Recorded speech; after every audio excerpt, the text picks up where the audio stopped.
Nada como um sorteio para animar, né? Então, então vamos hoje, desculpem, gente, eu já estou tão cansada que já não sei mais nem o que falo.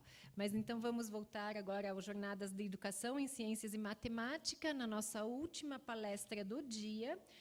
Quem vai nos brindar com a palestra é o professor Marcelo Brito Carneiro Leão, com o tema Tecnologias da Informação e Comunicação no Ensino de Ciências, uma abordagem com atributos de flexibilidade cognitiva. Eu vou fazer um resumo do currículo do professor Marcelo de Brito Carneiro Leão. Ele é pós-doutor no uso das tecnologias da informação e comunicação no ensino de ciências pela Universidade de Barcelona, doutor e mestre em Química Computacional pela Universidade Federal de Pernambuco, é licenciado em Química pela Universidade Federal Rural de Pernambuco. Também é professor titular da Universidade Federal Rural de Pernambuco, onde ministra aulas no curso de licenciatura em Química e no programa de pós-graduação em Ensino de Ciências. Coordenador do Núcleo Semente, Sistemas para a Elaboração de Materiais Educacionais com uso de novas tecnologias, da Universidade Federal Rural de Pernambuco. É vice-reitor da Universidade Federal Rural de Pernambuco. Então, eu convido o professor a ministrar a sua palestra. Muito obrigada por ter aceito o convite.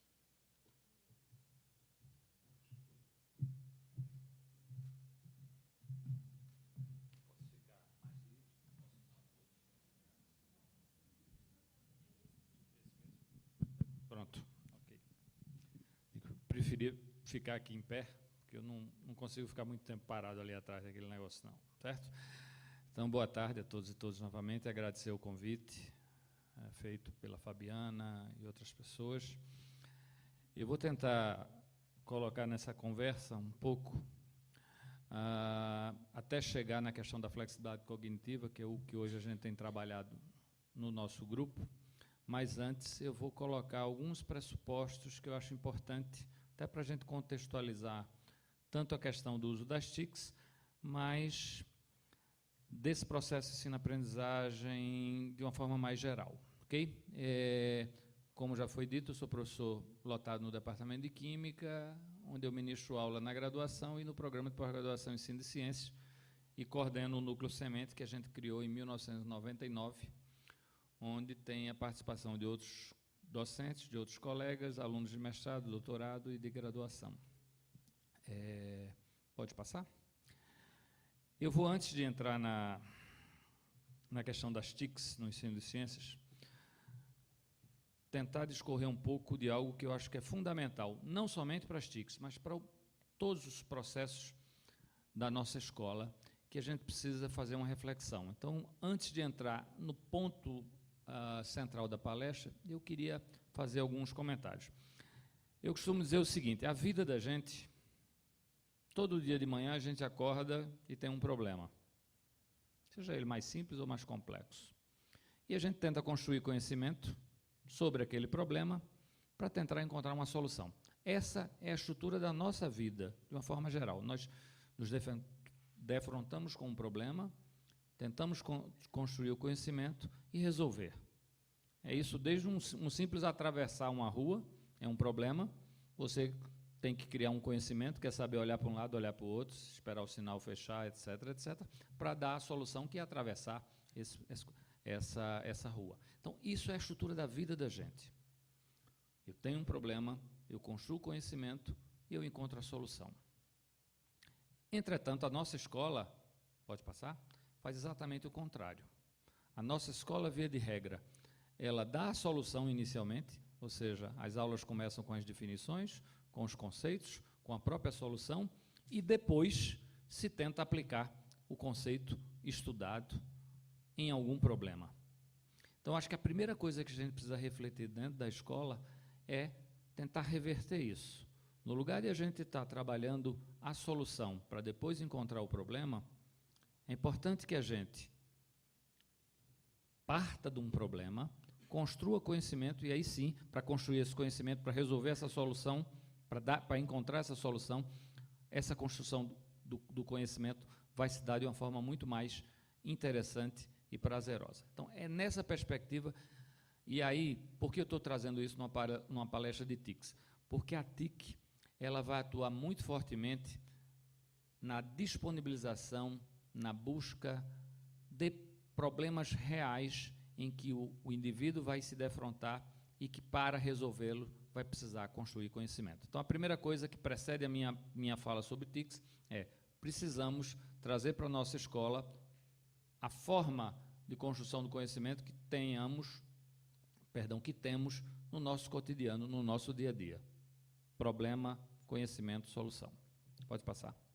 Isso eu faço, eu trouxe só como exemplo, eu dou aula de Química também, ainda na licenciatura, e normalmente você encontra, quando você vai trabalhar conceitos de estado físico da matéria, mudança de estado, energia, calor, via de regra o professor lá dá a definição de energia, de calor, os tipos de mudança de estado e tenta aplicar. Eu acho que, seguindo essa linha de que primeiro o problema constrói conhecimento e conta a solução, eu uso muito nas minhas aulas de Química. Eu trabalho, por exemplo, com aquela moringa, o filtro de barro, que quem já talvez se lembre da infância ou em regiões que não tinham energia, as pessoas utilizam essas moringas, esse filtro de barro, para que aquela água fique um pouquinho mais fria. E tem uma explicação físico-química, que são os poros do barro, a passagem da água líquida para o estado de vapor, ela precisa absorver energia e ela o faz das moléculas que estão no seu entorno, e aí tudo isso a gente vai discutir transferência de energia, calor, mudança de estado, a partir de um problema real. E aí eu elenco alguns outros, o copo, a questão das lentes fotocromáticas, que é uma situação real e que ela só é compreensível e entendida se a gente entender equilíbrio químico, deslocamento do equilíbrio, no caso das lentes fotocromáticas, da questão do AGCL, associado e dissociado, escurece, clareia, a questão do uso do flúor nos dentes, que é a formação de uma substância do esmalte do dente, e que o flúor desloca o equilíbrio para a formação desse esmalte, e os alimentos e o cotidiano deslocam o equilíbrio no sentido contrário, onde destrói esse esmalte. Então, a partir de problemas, de situações reais, a gente, para entender, para resolver, para compreender, a gente constrói conhecimento sobre esses conceitos. Pode passar? E aí eu entro agora, isso foi um preâmbulo, porque eu acho que é importante, independente da área que a gente esteja trabalhando. O que a gente trabalha no nosso grupo de investigação e o que eu trago hoje nessa conversa tem a ver com o que a gente chama de tecnologias da informação e comunicação, TIC. Por que eu estou querendo colocar? Porque a gente às vezes fala muito em tecnologias e a primeira associação que as pessoas fazem à tecnologia é algo sofisticado, moderno, e tecnologia é qualquer coisa, é o papel, é a caneta. Então, quando eu trato aqui de tecnologias, eu estou tratando especificamente das tecnologias da informação e comunicação que tem um suporte, via de regra, digital, computacional. E uma outra questão que eu também vou utilizar sempre, quando eu falar tecnologia da informação e comunicação, quando eu falar simplesmente TIC, sempre a gente estava conversando anteriormente ali com o pessoal do programa que trabalha na área, que por muito tempo a gente ouviu essa expressão tecnologia educacional. Isso é até um pouco do ranço que a gente traz, copiar um pouco o modelo americano, e tecnologia, nenhuma tecnologia é educacional em si. O que eu posso fazer é o uso dela, se tornar educacional. Por isso que hoje, inclusive, quase você não lê ou não ver eventos onde a expressão é usada tecnologia educacional, e sim tecnologia na educação. Isso pode parecer coisa de quem está ficando velho, ranzinza, mas não é. São perspectivas bem diferentes. Tecnologia educacional, a gente indica que a tecnologia em si é educacional, e ela não é. Agora, tecnologia na educação, eu indico que eu vou extrair dessa tecnologia, com estratégias que eu vou comentar daqui a pouco, o seu uso na educação. Então, é isso que a gente vai tratar dessa temática. Pode passar. E aí existem 3 pressupostos que eu acredito que são fundamentais para uma adequada e frutífera introdução das TICs no processo educacional. Principalmente aquele último, que eu vou falar, que é estratégias, mas vamos começar com realidade e contexto. O que é que quer dizer isso? Isso começou algum tempo atrás, quando a gente estava trabalhando. Muito tempo a gente capacitou professores da rede pública do ensino médio lá no estado de Pernambuco. Íamos falar sobre o uso de vídeo, uso de hipermídias, etc., etc. E, recorrentemente, no final da apresentação, um professor, uma professora levantava a mão e dizia: professor, está tudo muito bonito isso, computador, vídeo, mas minha escola, lá onde eu, não tem mal cadeira para os alunos sentarem. O quadro mal escreve, eu não tenho computador, eu não tenho televisão, eu não tenho nada disso. E o senhor vem aqui falar de computador, E minha resposta, e aí foi aí que eu construo esse pressuposto realidade / contexto, a minha resposta foi no sentido, claro, e eu brincava, eu não vim de Marte, eu conheço a realidade da escola na minha região e nas outras regiões, a gente sabe tudo isso. Entretanto, me chocava mais eu ver que algumas escolas públicas começavam a receber computadores, começavam a se conectar na internet e não acontecia mudança alguma. E o que eu colocava é que essa escola, para mim, era pior, porque aquela escola pública sem computadores, não se gastou dinheiro da gente, dos impostos. E aquela escola com computadores, com internet, tudo muito bonitinho, gastou-se dinheiro dos impostos e não mudou em nada aquela escola sem o computador com o computador. Eu via várias explicações, diretor de escola com medo de que os alunos quebrassem os computadores, como se o computador, depois de 4, 5 anos, fosse ficar ad eterno, mas o que pontuava mais, e aí por isso que eu estou falando de realidade e contexto, é que talvez a variável principal para o pouco uso daqueles computadores como um recurso didático em sala de aula tinha a ver com a não capacitação dos professores para saber usá-lo. E eu brinco sempre com os alunos lá, eu vou da universidade para casa, dá 15, 20 minutos de carro, se tiver um trânsito, 1 hora, eu moro perto. Mas se tivesse um helicóptero do lado da minha sala e me dessem a chave e dissesse, olha, está disponível, eu chegaria na minha casa em 1 minuto, 2 minutos, mas eu jamais iria porque eu não sei pilotar o helicóptero. O que é que acontece com os docentes? Eles recebem nas suas escolas os computadores, a conexão, a internet e o vídeo, mas eles não foram capacitados para utilizá-lo. O que vai acontecer? Eles vão preferir continuar usando os mesmos recursos, porque ele dá segurança. Então, a primeira questão que a gente tem que pensar, e aí talvez o ator principal desse processo precisa ser responsabilizado, discutido e debatido, são os cursos de formação de professores, as licenciaturas. Eu tenho que introduzir nesse projeto pedagógico, na matriz curricular, disciplinas e discussões que capacitem o professor a saber mediar em qualquer recurso que ele tenha. Porque se na realidade dele tiver apenas um quadro, ou como eu brinco também, uma árvore, para eu fazer a aula lá embaixo dela, eu tenho que extrair o máximo daquele recurso. Se minha escola, além disso, tem uma televisão, que eu também possa fazer o máximo uso da televisão, do computador e assim por diante.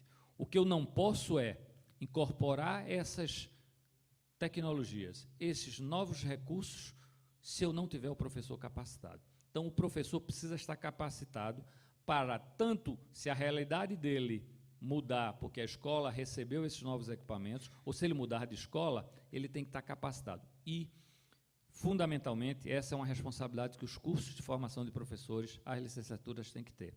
E eu fico muito triste, porque quando você vai fazer a análise da matriz curricular de cursos, eu tenho uma visão um pouco mais profunda, porque isso é trabalho dos nossos alunos também, das matrizes dos cursos de licenciatura em Química, poucos são aqueles que têm disciplinas que discutem isso. Você encontra, o nosso curso lá da Rural de licenciatura em Química, a gente tem uma disciplina que é essa que eu ministro, de TICS, no ensino de Química, temos a instrumentação, temos a metodologia para o ensino de Química, a instrumentação a gente discute os outros recursos, mas quando eu olho em outras matrizes, eu encontro muito pouco essa discussão. Isso tem a ver, também conversávamos antes, eu acho, com 2 situações. Primeiro, há uma percepção ainda muito antiga, da minha época ainda, daquela ideia de que se tinha um curso de Química. Me desculpem, eu vou usar muito exemplo da licenciatura em Química, do curso de Química, que é a minha área, mas isso serve para as outras áreas também. Que era aquele curso onde você fazia 3 anos de Química e depois era brindado com algumas parcas e poucas disciplinas de educação. E aí quem queria ser bacharel ia para o bacharelado, quem queria ir fazer a licenciatura. Eu acho que isso é um grande impeditivo, porque eu digo o seguinte, também um mito que se espalhou por muito tempo e ainda permanece, que um curso de bacharelado ele tem um conteúdo mais difícil do que um da licenciatura. A mesma química que tem que ser vista no bacharelado tem que ser vista na licenciatura, no mesmo nível. O problema é que a licenciatura ainda é mais complexa, porque além do conteúdo, eu tenho que saber como é que eu vou mediar esse conteúdo dentro de sala de aula. Então, eu agrego outros atributos que eu preciso considerar. Então, é um curso muito mais complicado. E, infelizmente, alguns colegas nossos, quando a gente vai construir a matriz, ele quer introduzir a Físico-Química 17, 18, a Química Orgânica 323, ou seja, porque ele acha que, para ser professor de Química, tem que saber Química. Claro que tem que saber Química, mas não é só saber Química. Eu digo o seguinte, um bacharel em Química vai para um laboratório de uma indústria, com a química que ele construiu, o conhecimento químico que ele construiu, ele se resolve. Um professor com aquele mesmo conhecimento de Química vai para a sala de aula, só isso, ele não se resolve, ele quebra a cara. Então, a gente precisa rediscutir os nossos cursos de licenciatura para, nesse novo contexto das tecnologias da informação e comunicação, os nossos professores, os nossos futuros professores estejam capacitados para mediar nesses novos espaços com o uso dessas tecnologias. Eu brinco sempre também com os alunos, você imagina os alunos da licenciatura no segundo semestre de um curso de licenciatura, na minha disciplina, eu começo a discutir algumas questões e faço uma pergunta para eles. Vocês acham que as TICs vão substituir o professor? E fica aquela discussão. E depois de um certo tempo, a pergunta volta sempre para mim. Professor, e o que é que o senhor acha? Aí eu, maldosamente, digo, vai substituir o professor. E fica aquele clima, imagina, um menino chegou lá e a menina, no segundo semestre de um curso de licenciatura, e o professor da disciplina diz que o computador, as TICs, vão substituir o professor. O que é que eu estou fazendo aqui? Quando eu crio toda essa confusão, eu digo, aquele professor da ficha amarela, que dá aquela mesma aula, com aquele mesmo recurso, esse professor vai ser substituído por um novo professor, um professor que consegue mediar nesses ambientes, com esses novos recursos. E é por isso que os cursos de licenciatura têm que formar esse professor para que ele saiba mediar dentro desses novos recursos. O segundo pressuposto, para não me alongar, é o que eu chamo de adição. Também nós caímos no encantamento, alguns anos atrás, de que as tecnologias da informação e comunicação, ou tecnologia digital, como está se chamando também, eles iam substituir os outros recursos. Ou seja, na química, com um bom laboratório virtual, eu substituiria o laboratório real. Com uma boa hipermídia, eu substituiria o livro didático, de papel, etc., etc. Felizmente, a gente percebe que, e na química é bem emblemática, hoje a gente tem laboratórios virtuais em que eu posso observar uma simulação de uma reação que quebra uma ligação, que forma uma ligação, que altera uma estrutura molecular, coisa que eu não consigo ver no laboratório experimental. Mas, no lugar de substituir isso, o que a gente propõe, o que a gente defende, é que esse laboratório virtual seja introduzido junto com o laboratório experimental. Então, o aluno vai lá, vai manipular, vai observar, vai também verificar no laboratório virtual a quebra e a formação da ligação, as visões microscópicas e macroscópicas. Então, a ideia é que estes recursos, esses novos recursos sejam incorporados como um processo de adição. Não é substituir os outros recursos. Então, é importante que a gente tenha claro isso. Isso tem 2 aspectos importantes.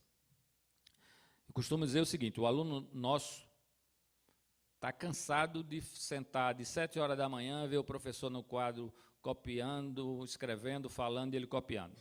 Até meio-dia. Ok. Mas se eu levar esse meu aluno para um laboratório de informática e passar agora todo dia levando ele para fazer a mesma atividade no computador, rapidamente ele vai estar saturado e cansado do mesmo jeito. Então, o problema não está no quadro, não está no livro, não está no artigo, não está no laboratório experimental, está no uso cansativo do mesmo recurso. E quando você pensa a adição dessas TICs como um processo de adição, você continua tendo o laboratório experimental, continua tendo o livro didático, continua tendo o vídeo, continua tendo todos os recursos utilizando-se. Isso ajuda em não saturar esses recursos, bem como oportuniza que as pessoas aprendem de forma diferente. Então, se eu sempre utilizo o mesmo recurso, eu beneficio alguns alunos que aprendem dentro de uma concepção muito mais fácil com aqueles recursos e prejudico outros. Na hora que eu diversifico isso, que eu adiciono, que eu uso um no momento, uso outro, no dia seguinte eu já uso um terceiro, no mesmo dia eu uso vários recursos, eu estimulo não somente a questão da motivação, mas também a oportunização daquelas pessoas aprenderem com recursos diferentes. E, por fim, e talvez o mais importante, e é isso que eu me bato, não adianta eu ter um recurso bom, bonito, interessante, se eu não tiver uma estratégia didática adequada. Não adianta eu ter uma hipermídia maravilhosa se eu utilizar num contexto, numa estratégia equivocada. Às vezes, uma simples notícia de jornal dentro de uma estratégia mais adequada causa um efeito muito mais interessante do que uma maravilhosa plataforma, um maravilhoso vídeo que tenha sido construído pelos melhores profissionais.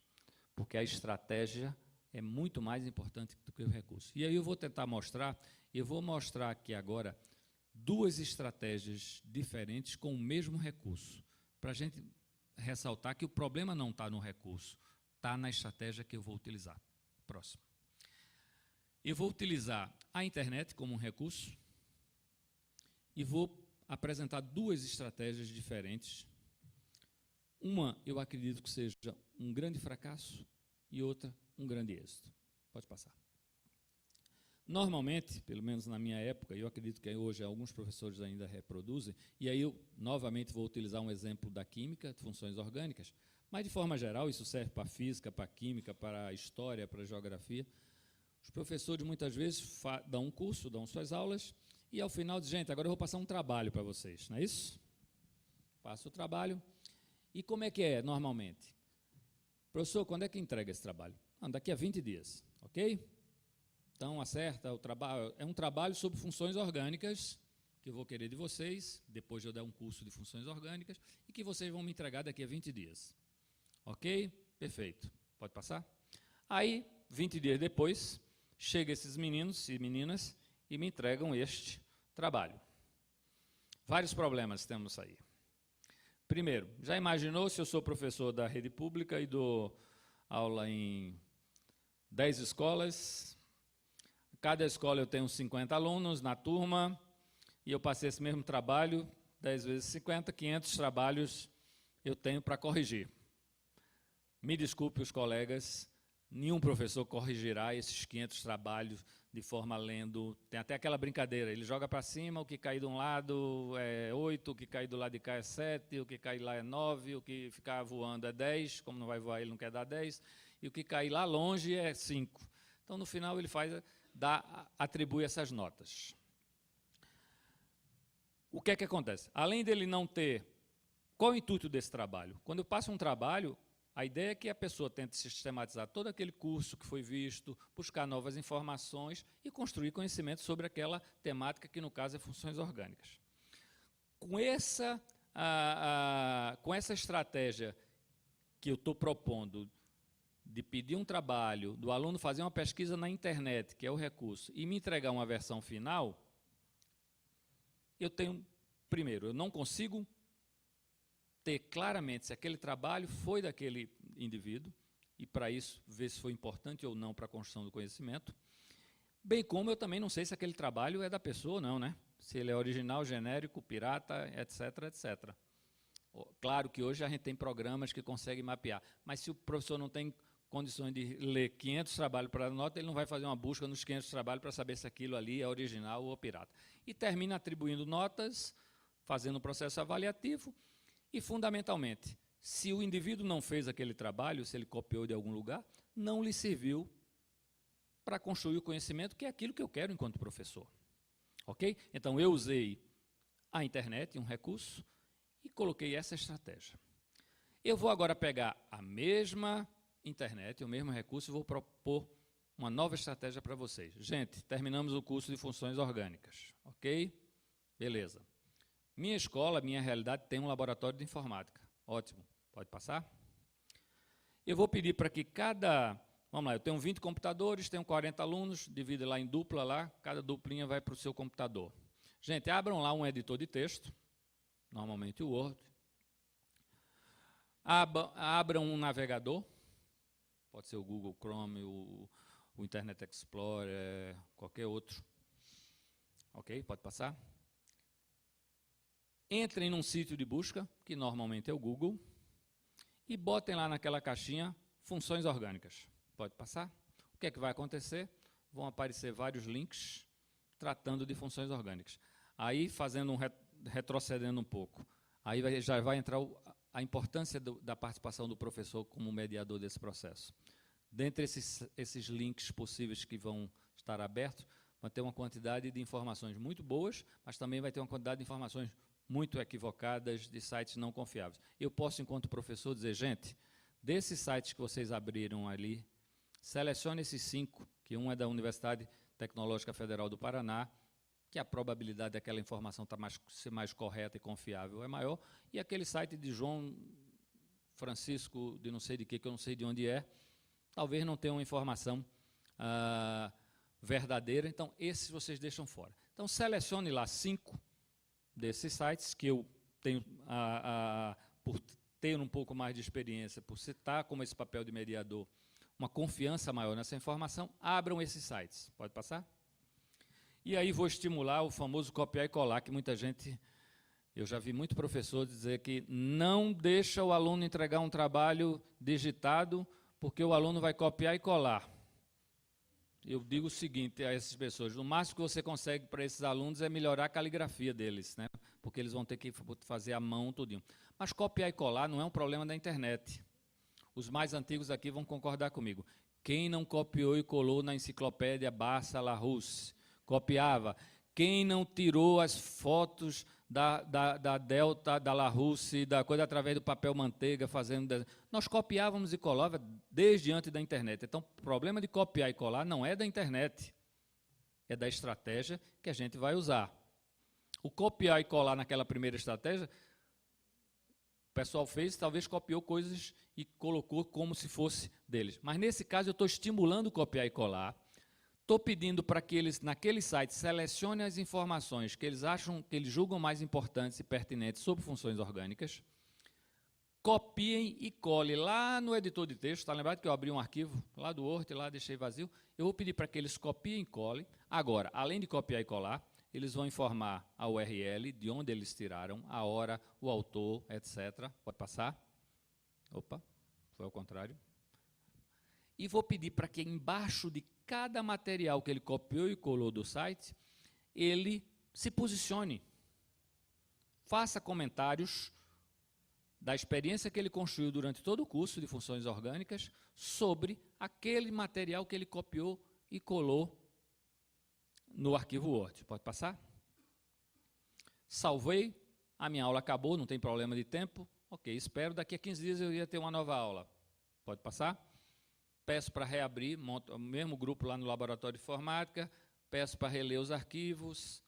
Se tiver alguma informação que eles tiverem obtido durante esse ínter entre uma aula e outra, eles podem reescrever, pode passar. Salvar, pode passar. Vou pedir agora que cada dupla apresente seu trabalho para o grande grupo, com todas as informações que eles captaram, colaram, copiaram. Apresentem a todo o grande grupo e ao professor, que vai debater, que nós vamos discutir, essa informação não está certa, essa função aqui não está adequada, etc., etc. E só aí ele entrega uma versão final. Então, o mesmo recurso, internet. Na primeira estratégia, eu pedi algo ao aluno e ele me entregou um produto. Dificilmente eu consigo avaliar se aquele produto foi ele que construiu. E se não foi ele que construiu de fato, perdeu todo o sentido daquele trabalho como uma estratégia para a construção de conhecimento sobre funções orgânicas.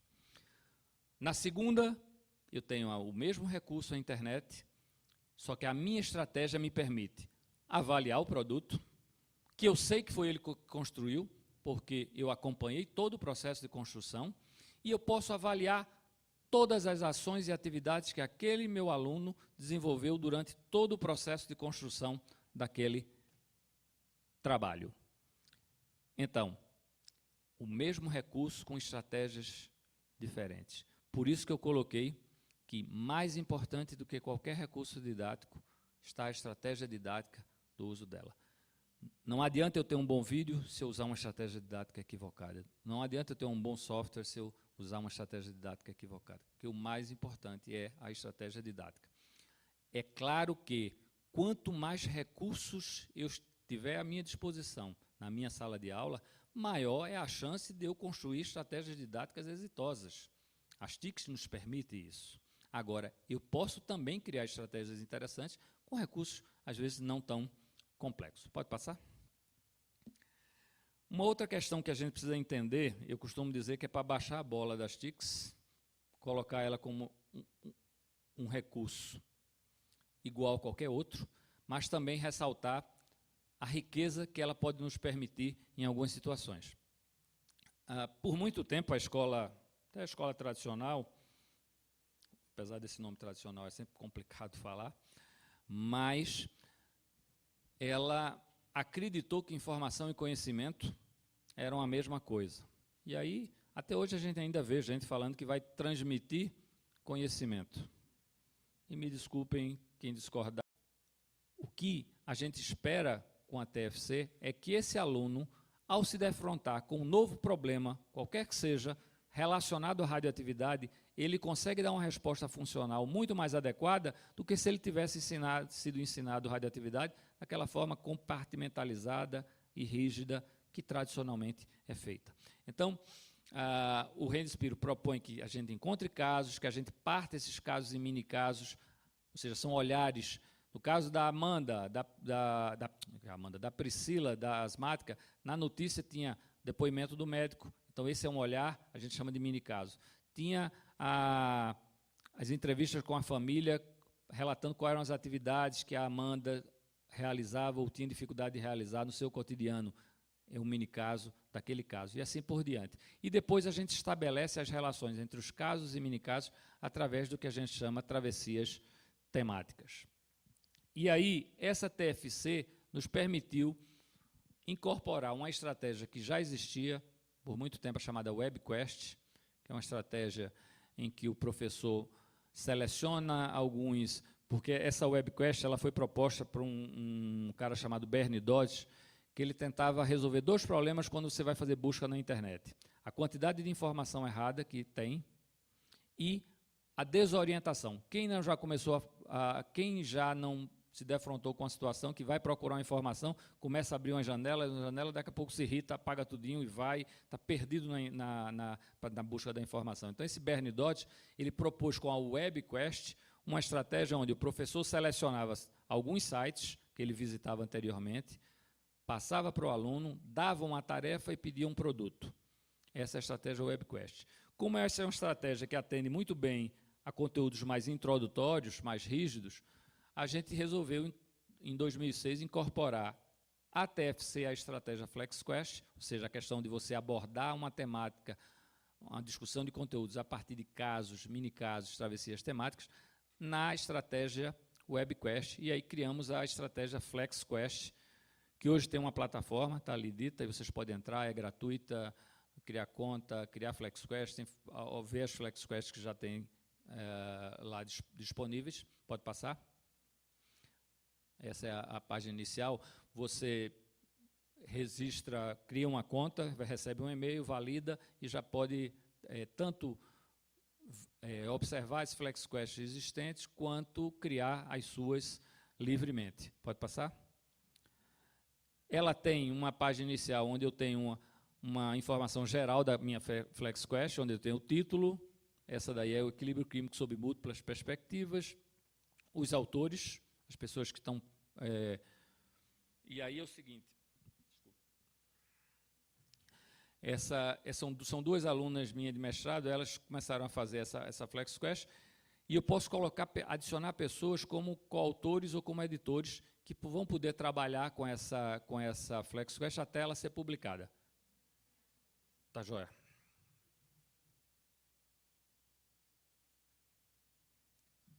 Então, além do título, os autores, a temática que ela trabalha é o equilíbrio e os objetivos que eu tenho da minha Flex Quest. No caso aí, identificar fenômenos reversíveis, apresentar reações em equilíbrio no cotidiano e assim por diante. Essa é a primeira página. Ninguém precisa entender de informática ou ter grandes habilidades. Essa plataforma, quando você entra, ela tem 5 ou são 6 templates, modelos. Você seleciona o que você quer e você só vai adicionando, colando e copiando texto, imagens, vídeos e assim por diante. Então, a primeira página da tela é essa de informação geral, pode passar. Depois, ela tem onde tem um contexto, onde você vai explicar um pouco, tem um texto curto sobre a questão do equilíbrio. Ela colocou um texto e está em azulzinho ali um link para artigos ou para textos mais complexos que a gente vai trabalhar sobre equilíbrio químico. E você pode adicionar também imagens, vídeos, aí é um vídeo que eles adicionaram sobre transformações, sobre reações, sobre equilíbrio químico, síntese da amônia, enfim. Esse é o contexto, pode passar. Aí entra a flexibilidade cognitiva de Spiro. Eles buscaram 4 casos reais que existem na internet que trata de problemas que envolvem conceitos de equilíbrio químico. Então, sistemas químicos reversíveis, equilíbrio químico no cotidiano, alterações no equilíbrio químico das cavernas. Então, elas foram buscar casos reais existentes na internet que tratam do conceito de equilíbrio químico. Esses são os casos. Pode passar? Cada caso desse, elas desconstruíram, os autores desconstroem esses casos em pedaços daquela notícia, daquela situação, que são chamados mini-casos. Os mini-casos eles têm que contemplar algumas temáticas. Como eu falei da menina Priscila, da asmática, que era um caso, quando eu estava tratando da medicação, somente do que ela tomava, Atrovem, Berotec, aquelas substâncias que eram vasodilatadoras, aquele olhar, aquele pedaço, aquele recorte, era um mini caso onde eu trazia para a discussão a temática dos medicamentos da questão usada em sistema respiratório. No caso do ex-ministro que morreu com uma insuficiência respiratória, que também tomava medicina, esses medicamentos, aquele recorte daquele caso lá era um mini caso da mesma temática desse caso da Priscila. Então ela começa a estabelecer relações entre os diversos mini casos existentes nesse caso, do caso 1, do caso 2, do caso 3. Então, se eu quero tratar o problema da compreensão do efeito desses vasodilatadores, então eu revisito o mini caso 1.2 com o 2.3 ou 2.4 e crio o que a gente chama de travessia temática para discutir aqueles conceitos. Nesse caso aí, ela elenca 3 mini casos, pode passar. Propõe algumas questões, que é isso que eu vou propor para o usuário, para que ele possa me responder. Por exemplo, quais ações fundamentais na química são necessárias para evitar o surgimento de cáries? Aí entra aquela questão daquele equilíbrio químico quando o flúor atua na formação do esmalte dentário. Então, são propostas algumas questões, pode passar. E, fundamentalmente, eu vou estabelecer um processo onde, se eu quero discutir uma determinada temática, eu vou indicar para que o aluno visite tais mini-casos de todos os casos que eu criei dessa Flex Quest. Pode passar? E, ao final, que é isso que eu coloquei no início, que a flexibilidade cognitiva ela visa que o indivíduo construa um conhecimento que ele possa transferir, muito cuidado, ele não vai transferir conhecimento para outra pessoa, ele vai transferir o seu conhecimento, readaptando para uma nova situação. Então, eu proponho agora uma outra situação, elas propuseram ali, em que o indivíduo, para resolver, ele vai ter toda aquela discussão que ele fez, aquela construção do conhecimento que ele fez nos casos e mini-casos que ele estudou anteriormente, se o conhecimento dele foi, de fato, flexível, ele consegue encontrar uma resposta nova, adaptável a essa nova situação. Pode passar? Em relação à FlexQuest, algumas considerações. Ela leva em consideração a complexidade das informações existentes na internet. Ela permite que os alunos selecionem informação, argumentem, questionem, construam conhecimento. É uma plataforma Web 2.0, ou seja, uma plataforma que permite a troca de informações, a interação, para uma construção de aprendizagem cooperativa e colaborativa. Pode passar? Tá. A partir disso, dessa discussão, a gente tenta fazer algumas